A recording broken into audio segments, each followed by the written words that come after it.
This is the Swarm and Shoot Football Show, episode number 7, with me, Manny Matsakis, the head football coach at Defiance College. This podcast features Defiance College football and everything that influences our program. Today, my special guest is Dr. Jeremy Taylor, who's our defensive line coach. A little background on Jeremy is, number one, Dr. Taylor is a professor in the history department. He is also the Arts and Humanities Division Chair here at Defiance College. He's been here since 2012. Dr. Taylor is a native Texan who played football at Copperas Cove High School before attending Texas A&M as a member of the Corps of Cadets. Before entering academia, he coached football at College Station Middle School and A&M Consolidated High School in College Station, Texas. He received his PhD in history at the University of Arkansas. He has an amazing wife, Ellen, who teaches second grade at Defiance Elementary. They have 2 children, a daughter, Olivia, and a son, Ty, who attend Defiance High School. And good morning, Jeremy. How you doing? Hey, I'm doing good, Coach. Living the dream. Yes, we are. And I'll tell you, this is so much fun. And I'm so excited to introduce you to our fans and recruits and everybody out there that follows the Yellow Jackets. And I'm really intrigued by your career and some of the things you've done in the past. And, you start out and you wanted to coach football, and then you went into higher education. Now you get to do both. How is that experience of doing what you really was a passion for you at one time, shifting gears, and now you get to do it again? How's that benefited you over time? So I think the biggest thing that the way that experience has kind of benefited me is, I get to be in academics where I get to teach college. I get to teach in the college classroom where I get to work with students all the time. I get to, enjoy my passion for history. At the same time, this opportunity to be able to join the coaching staff here kind of, just came along unexpectedly. Yeah, it did really. It was unexpected. I mean, you were on the committee, that hired me a year ago, and we got to know each other. I think we went to lunch together as part of the process, and one thing leads to another, and it worked out. I know I stayed with you when I got here, and my wife's back in Philadelphia packing up the bags and getting the U-Haul ready, and you were saying, how can I help? How can I help? And in the back of my mind, I'm like, okay, this guy, 1, he's bright. 2, he's passionate about Defiance College. Absolutely. And 3, he wanted to be a football coach when he started. So I know you love football. Absolutely. Yeah. So I'm like, okay, well, yeah, I could help. Maybe you were a faculty athletic rep at the time. Absolutely. And I'm like, yeah, he'd be great at that. But you know what? We need a football coach. So, So you talked to Ellen about it. And, that was the scariest moment of my life because from the time you showed up and, when we were interviewing you, Ellen was like, you're going to end up coaching. You're going to end up coaching. Smart and I was like, girl. I was like, honey, no, there's no way I'm not going to end up coaching.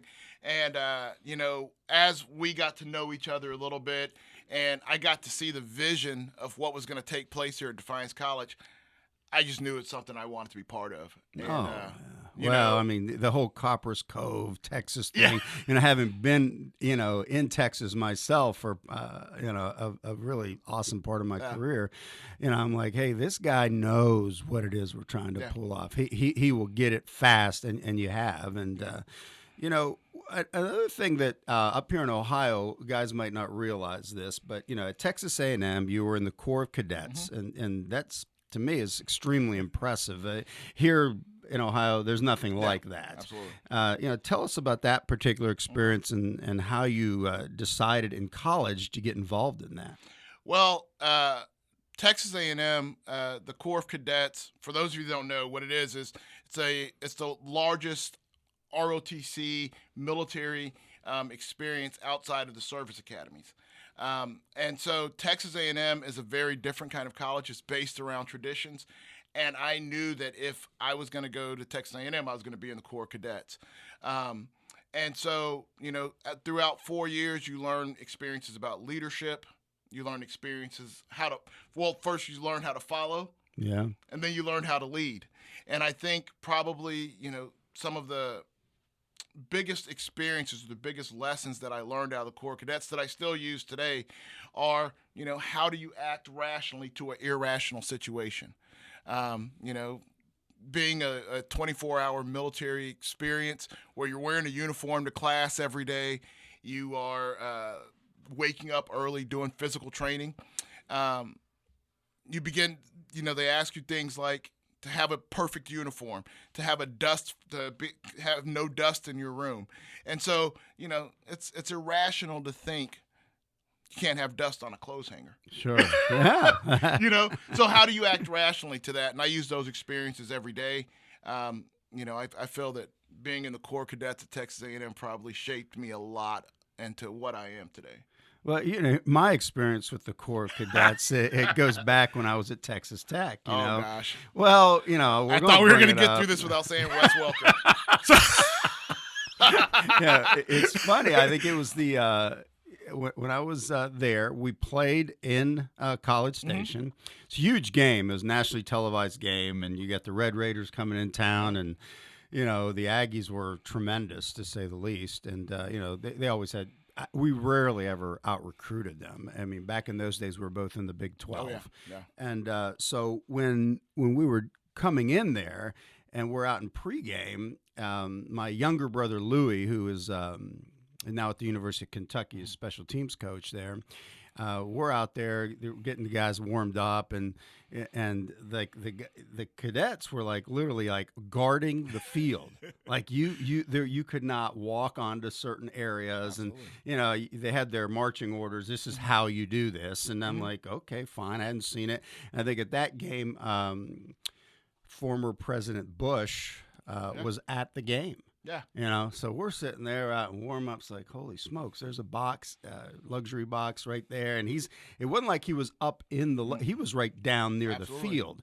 And I'm like, geez, you got the former president of the United States there, and this is a huge game, and our kids are, we're excited to play because for us it's a rivalry. It was probably less of a rivalry for A&M than it was for us because Texas Tech, it was sort of like that, that third team in Texas. It was the Longhorns and then certainly the Aggies, and then it was us.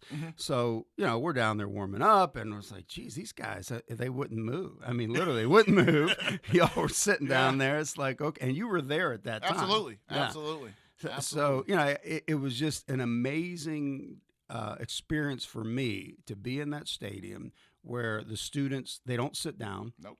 The whole time they're up. And then there's that deal where they sway back and forth every other row. Yeah. And we would tell our players, because Leach and I, we had never, we had not been in that stadium at that time. And they said, do not look up. Because if you look up, you sort of like, you get like a vertigo effect, which I don't know if that's why they do it. But that's what it does to the opponent. So we knew, don't look up, they're swaying. And I'm like, I'm looking up. I was like, whoa, it's like, this is crazy. And, that game was nip and tuck. It was a great game. And, I can remember you said it, Wes Welker, we were down and we needed a touchdown to tie the game. And I think we were backed up, and Wes returned a punt up our sideline there. And that was the quietest I ever heard that stadium. You could hear a pin drop. Yeah, it was shocking. And I think we ended up winning the game in overtime with a field goal. And it was just, Robert Treese hit a field goal, and Walker and those guys. After the game, it was like the energy of just doing that was really special, which tells you it's like regardless of, when you're in those types of games, you just truly take that opponent and you respect them because that's College Station's a great place. I mean, don't get me wrong, but it was fun. I think it's a tough place to play. I mean, you've got a 40,000 student section, and they're pretty close to that opposing sideline. So us Aggies, we like to get a little vocal sometimes. So. No, I think it's great, and it's interesting, your ties to Texas have helped us in recruiting, which we'll get into a little bit. But, one thing that I want to make sure people understand here is, yes, you are, you have your academic position here and you do that. And the thing that I think our faculty and people should understand that you are a fantastic recruiter. And I mean, you really are. I mean, it's like you get it. And I know, Ellen will tell me I can't get him off the phone at night, or he's texting a kid. He's and he loves to compete. Because we get our assistant coaches and we chart, how many applications we got in each week and all that. And when you see, oh no, how am I going to compete with Starkey and Shank and that crew? And it's like, geez. But I think it's great that you come in, and it's not a lot of places at this level. One, they don't have anybody with your background, in academia that wants to coach. But number two is they sit there. It's a lot of times those guys just show up for practice. Yeah. Hey, coach, give me the practice notes, and they show up. You are in here all the time, and you guys you're breaking down film. You're teaching each other your positions. You get in the classrooms on each side of the ball. You all do that, which has made you, I believe, in 12 months a better coach than you were a year ago. Yeah. Yeah. And I think as we say that, the advantage for us is these recruits come in. Mm-hmm. We introduce you, and affectionately I call you the doctor. So and I think that people are like, what is that legitimate? Because they don't see that anywhere else. Yeah. And for us, it's tremendous. And I think I've gotten so much positive feedback from parents, from students that are like, hey, this is amazing. And then the current student body, I go and we're hiring filmers and people to help out in the program, work study students, and are like, oh, Dr. Taylor, he's my favorite professor. It's like, if I've heard it once, I've heard it 100 times since I've been here. So, I mean, it's not like you do it anything halfway. It's like all in. Yeah. And I think that's what you have to have in any job. Yeah. And so in June, you went down to Denton, Texas. So you go down there for a big lineman camp. I think they had tight ends and offensive and defensive linemen. It was at the University of North Texas. You were featured among some top line coaches in the country. You got guys from Michigan came down there, Oklahoma, SEC schools, and and you met some of my friends down there too. And as you did that, what did you take away from that experience? Because you saw a lot of the new prospects coming out of the state of Texas. Well, I will tell you this: the top thing I got out of that is that Texas is loaded. I mean, there's a lot of talent in Texas. Down in Texas, a lot of the players are very well prepared, and they take recruiting serious. They take academics serious. And it was no shock that there were so many schools there, particularly large schools. And we were the only D3 school there. Who's some of the other schools that you met guys from? Florida, Michigan, Oregon. Texas. I kept turning to Coach Shank, our other coach there. I'm like, are you sure we're supposed to be here? And he was like, absolutely. And so, the University of North Texas staff was great to us. Just having the opportunity to watch some of these great coaches, the way they're evaluating players, helped me tremendously when I'm looking at film, when I'm looking at a player, when I'm watching a practice, of how kind of the large programs, the Division I programs, what they go about in talent evaluation. I think that was one of the biggest things that I took out of that. Yeah.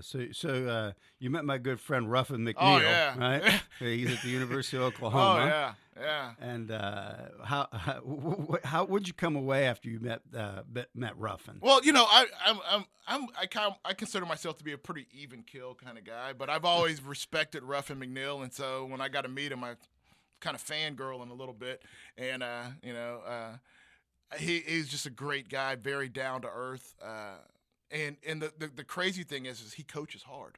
Oh yeah. He coaches hard. Like, he's not gonna, whether it's a ninth grader running a drill through a chute, he's gonna coach him up just like a D1 prospect that is a senior, or probably even his college players. Oh, I know that. He's just a coach, and you can just see that passion in him, and that was a great opportunity to meet him, and it was kind of cool. Yeah, he's a wonderful guy, and just unfortunate to call him a friend from our time working together in Lubbock, and he's had a great career, and he's maybe the best assistant coach I've ever seen, and he Yeah. was a fantastic head coach at East Carolina. Oh yeah, I mean, absolutely. they haven't done anything since he left, No, really. So yeah. it's exciting for us to associate with people like Absolutely. that. And it just makes our program better. When you're coaching the defensive linemen, and you and Coach Mestre work together on that, Absolutely. and what do you expect from your players? We expect them to put maximum effort every play. Mm-hmm. The defensive linemen up front. Other coaches may disagree, but I think that a defensive success starts up front. If we if we do not have good gap integrity, if we're not working hard, if we're not doing our job up front, the linebackers and the secondary aren't going to be able to do their job. So most importantly, we expect everyone to provide maximum effort on every play. We want our players to do their job. Mm-hmm. You got sound like Bill Belichick. Yeah, if you do your job, we will be successful. And one of the things I always tell our defensive linemen is you've got to take every time the offensive team runs a play, they do a running play. You got to take that as a personal assault on your manhood. Yeah. Right. Because if they're running the ball, if they're running a trap or counter or power, any kind of play, they're saying our team is better than you. Yeah. And so we just want our defensive linemen, maximum effort, work hard on every play, do your job. Yeah, and that works across the board at most every position, and it is really something that I know you consistently emphasize with our guys, and you're going to have quite a crew coming in this year. You've got the most by position, the most players coming. Absolutely, in, defensive linemen. We've got a great group of defensive linemen, very athletic, very fast, very smart, both on the football knowledge and academically. Very excited about this group coming in. They're in a group chat right now, kind of talking to each other, and they are fired up. So we're very excited. That's fantastic. And since the end of last season, because you're with me in that what we affectionately call season 0. You get here so late and you couldn't really recruit anybody, and we embraced the team, and we went through some initial just set the foundation for the program. Since the end of last season, I think you saw a dramatic change in our coaching staff. I hired 4 new guys to come on board. And in your opinion, how have these new hires affected our football program moving forward? Well, I think that all of the new hires have brought tremendous energy into the program. There's just a buzz and an excitement when you're talking to recruits. When you're walking around campus, they're very energetic. They're very passionate, not only about football, but about Defiance College. I've been very surprised with some of these new. I've been here 7 years, so I'm very passionate. Sure. I could be at any other school I wanted to teaching, but I choose to be at Defiance College because it's a special place. And these new coaches that have come in, Coach Starkey, Coach Shank, Coach Johnson, they just have a passion for Defiance College, and they've only been here a few months. Yeah. And so I think that, and then just the wide variety. I can't think of a Division III school that has such experience on the staff. Yes. And so these new coaches bring tremendous experience, whether it's, if I'm talking to a defensive back and I mention, hey, you want to come here and be trained by Javon Johnson? Yeah. They get fired up by that. Sure. So I think that you've done some very key instrumental hires that, is going to help us move this thing. Mm-hmm. Just keep moving it forward. Well, as the fellow that spoke at my high school graduation, a guy named Woody Hayes, he wrote a book called "You Win with People," and I've always believed that it's the hires you make, the people you associate with, and we teach our players the same thing. Look at your 4 or 5 closest people to you, and that will dictate your future and certainly your current circumstances. So you need to adjust accordingly. Here it's so important for our players to succeed in college, find their life's calling. What are your thoughts on how we can help our guys have an outstanding experience here at Defiance College and do that? Because, a lot of the guys know here that you're my sounding board on so many different things. Because I mean, it's just the experience level, the academics, and anybody hearing this, or certainly watching on YouTube can get the feel that, like, hey, I am so fortunate to have you on this staff. And it's like, so we talk about retention and how we can make the training camp experience so they have great success before they ever step into a classroom. What are some of your thoughts on that? Well, I think I definitely bring a unique perspective because, anytime we talk to any of our recruits, and the first thing we tell them is our goal is in 4 years for you to be walking across the stage and get a degree.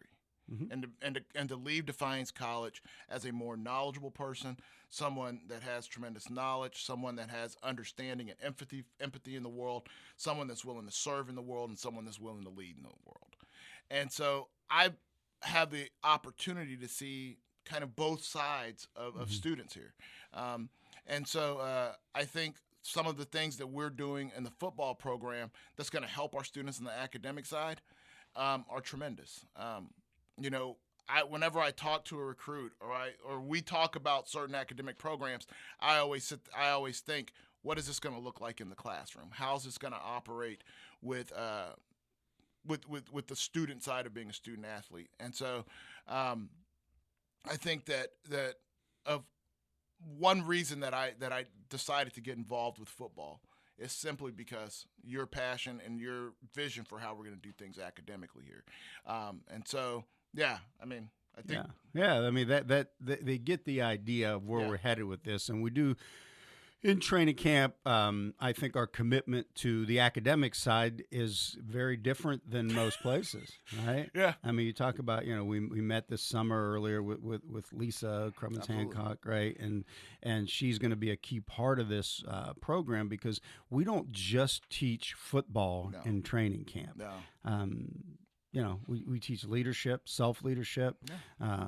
We teach these guys how to read at a higher level, how to comprehend at higher levels, how to handle themselves as gentlemen in public.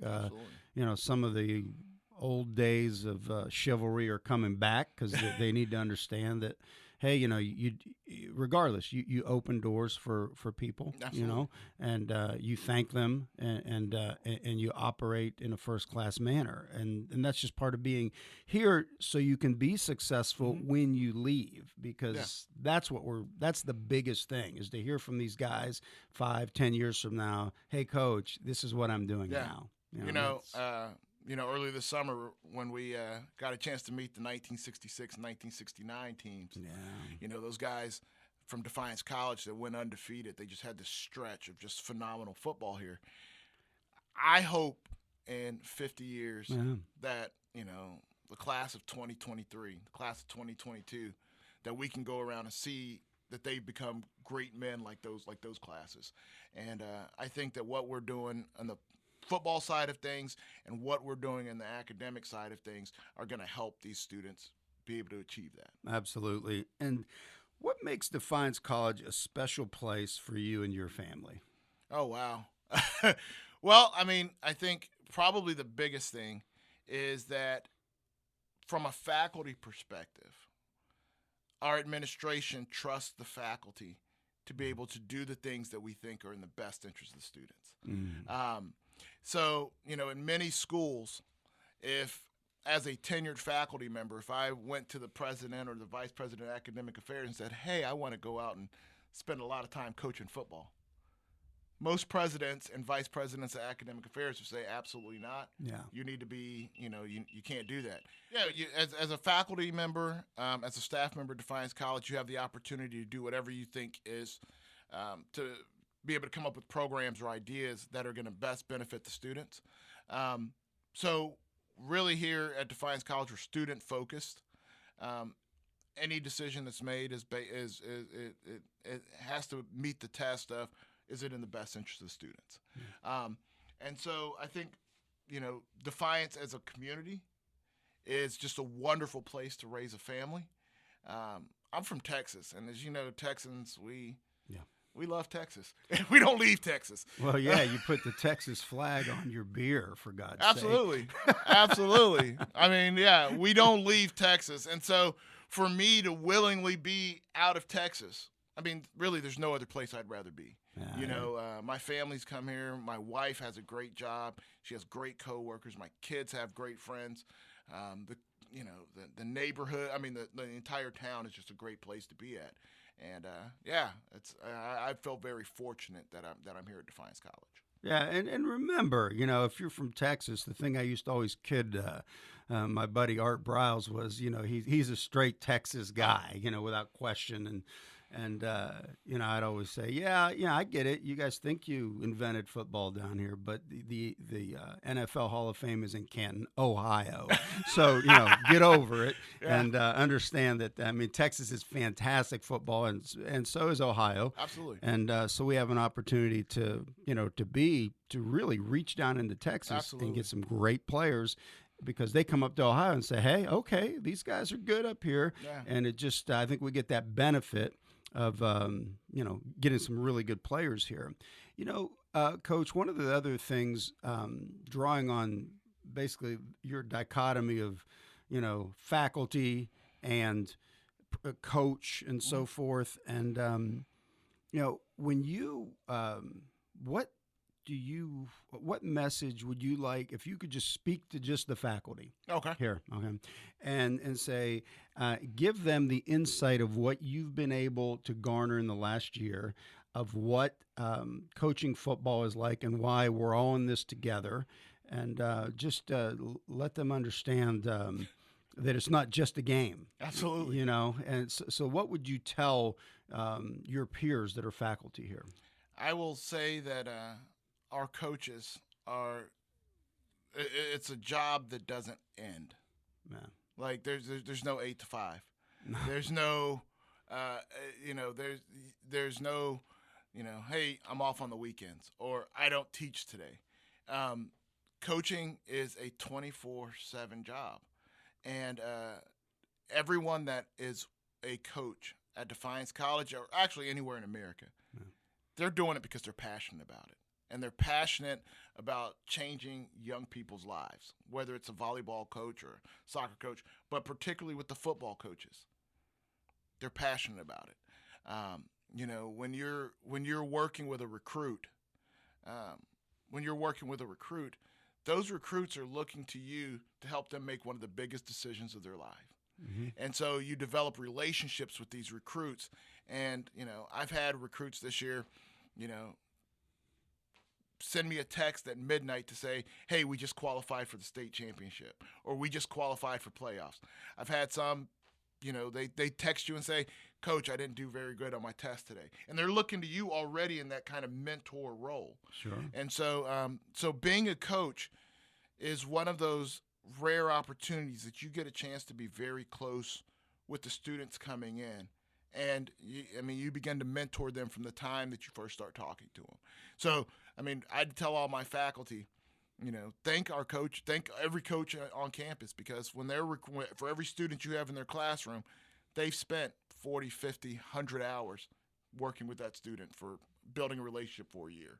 Yeah, and that's really what this is about. It's all Absolutely. about relationships, and I think it's the other thing, getting back to why Defiance College is such a special place. It's not just speak, where you're saying, oh, it's a family atmosphere. Yeah. It totally is. I just feel so fortunate. We're here in our, new offices down here in Defiance Hall, and the president has afforded us this opportunity Absolutely. to be right where the students are.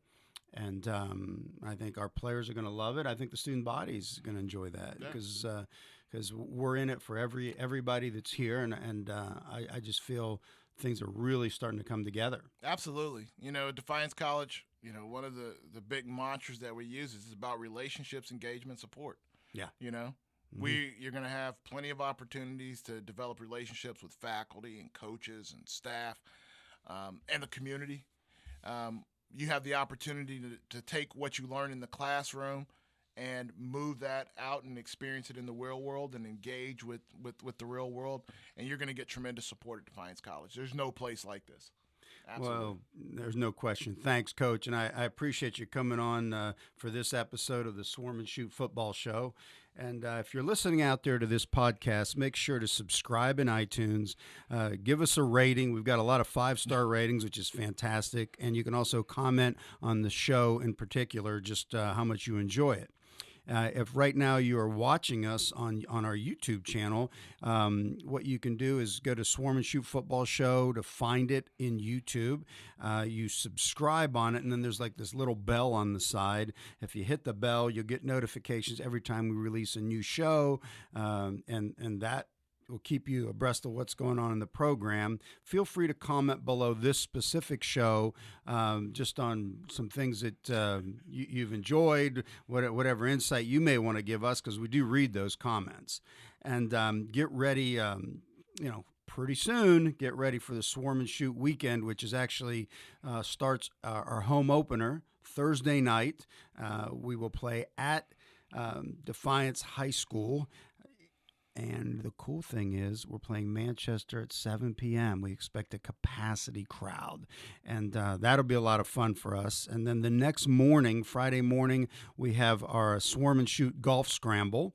So people can get signed up for that and support it in that manner. We get a lot of people there. We'll have foursomes on every hole and then some. And then on the following Saturday, on the 21st of September, we have our biggest fundraiser, the Touchdown Lottery at the Eagles downtown. It's at 5 p.m.